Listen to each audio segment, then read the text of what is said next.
Can a single statement change the way the FIA judges racing incidents? Are we facing the beginning of a technical rebellion within Formula One? What happened next was a mechanical play compressed into just 2 seconds.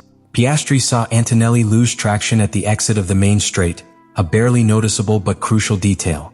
The Australian pilot, quick to read that loss of speed, launched into the interior. He precisely calculated the available space, adjusted his braking millimeters and placed his car with the front axle practically on par with the young Italian's car. Meanwhile, Leclerc, in an equally ambitious attempt, took the outside line, trusting that the Mercedes would not open up as much. The situation that arose was 3 cars facing the first corner at the same time, a scenario that at Interlagos is as visually dramatic as it is mechanically unstable. The space, limited by the internal curbs and the external artificial grass, became an infernal funnel where any imprecise calculation, any instinctive movement could detonate chaos. From the onboard cameras and aerial replays, it can be seen that Piastri briefly locked his left front tire while attempting to brake even later, but never lost the line. His steering wheel was barely corrected. It was not an uncontrolled maneuver, but a borderline play, perfectly executed within the dynamics of an intense restart. However, Antonelli did not seem to register the McLaren's presence. He closed the curve as if there were no car next to him, as if there was no one occupying the interior space. The contact was inevitable.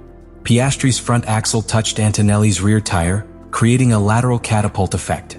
The Mercedes was thrown to the outside just as Leclerc accelerated to complete the corner from his wide line. The Ferrari was hit violently, the left front suspension immediately collapsed, and the wheel came off in a sudden movement that left the car uncontrollable. Leclerc ended up in the gravel, his race destroyed before he could even reach half the distance. At that moment, Ferrari lost vital points for the Constructors' Championship and Leclerc added a new retirement in a season full of ups and downs.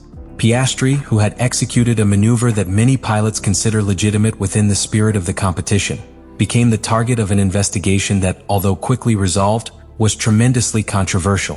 What was supposed to be a bold move in a relaunch ended up becoming the starting point for a much deeper debate. To what extent can a driver compete before being punished for doing so? The FIA's decision to severely sanction Oscar Piastri did not take long to generate a domino effect of indignation among drivers, teams, and analysts. After reviewing the incident from multiple angles, the stewards decided to impose a 10-second penalty, carried out during his next pit stop, in addition to 2 points on his super license.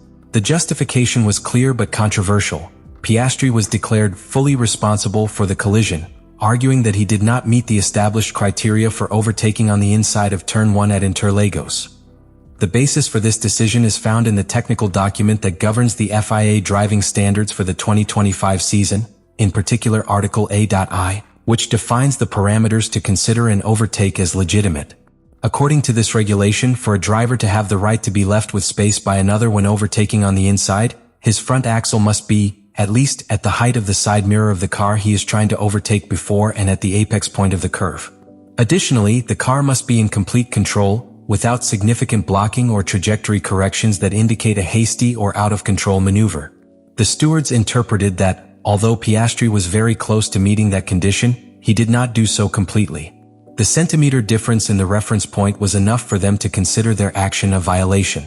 But what sparked the controversy was not only the result, but the extreme rigidity with which the rule was applied, without taking into account the dynamic context of the moment.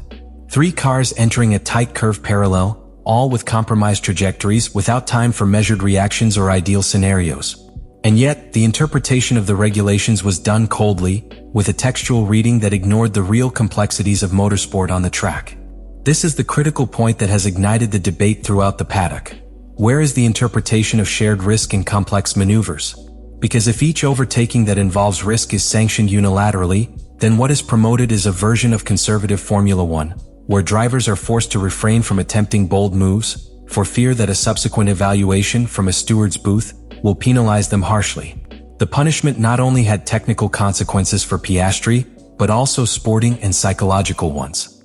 The penalty pushed him from a potential second place that would have represented a vital strategic result for McLaren to 5th position. This increased the gap with his teammate Lando Norris to 24 points, a difference that, with only 3 races left, seems practically definitive in the internal fight for the team's leadership. Furthermore, the 2 points added to your super license place you in a compromised position, 6 points accumulated in the last 12 months. If you reach 12, you will face an automatic one-race suspension. This type of scenario is not only harmful to the driver, but also to the spectacle, and raises an existential question. Is the FIA helping to protect safety, or is it punishing the very spirit of the competition? The technical debate has spread to the forums of engineers and former pilots, many of whom agree that the axis at mirror height criterion is useful as a guide, but inadequate as an absolute dogma. Track conditions, visibility from the cockpit, type of corner and time of race must be part of the evaluation.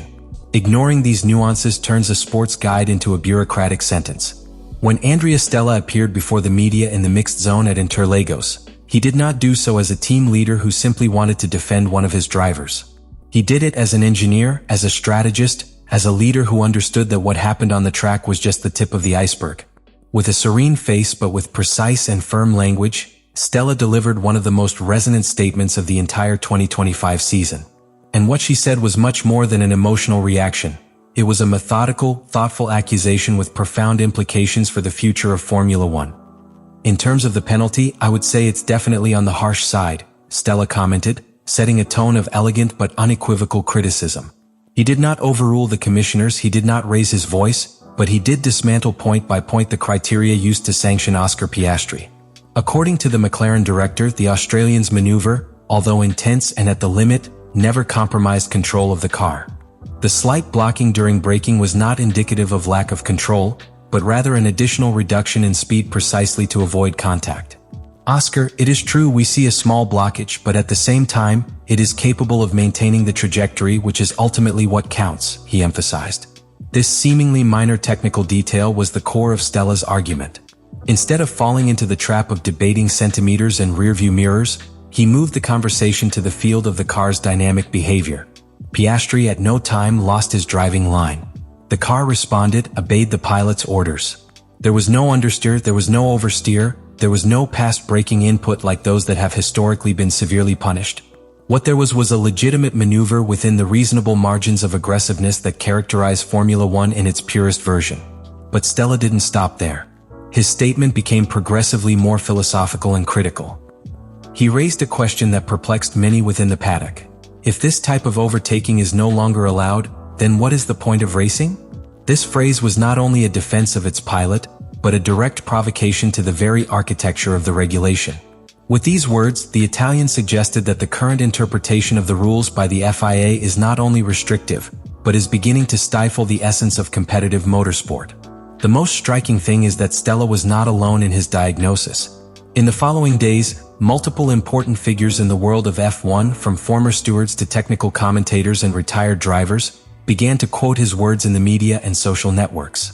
A public discussion began about regulatory rigidity, about how the obsession with standardizing incidents is eliminating the richness of contextual judgment, which previously allowed commissioners to interpret each situation in its own dimension with nuances. And although the FIA did not immediately respond publicly, internally the pressure began to escalate. Sources close to the organization confirmed that some senior officials began to discuss the possibility of reviewing certain aspects of the current guidelines.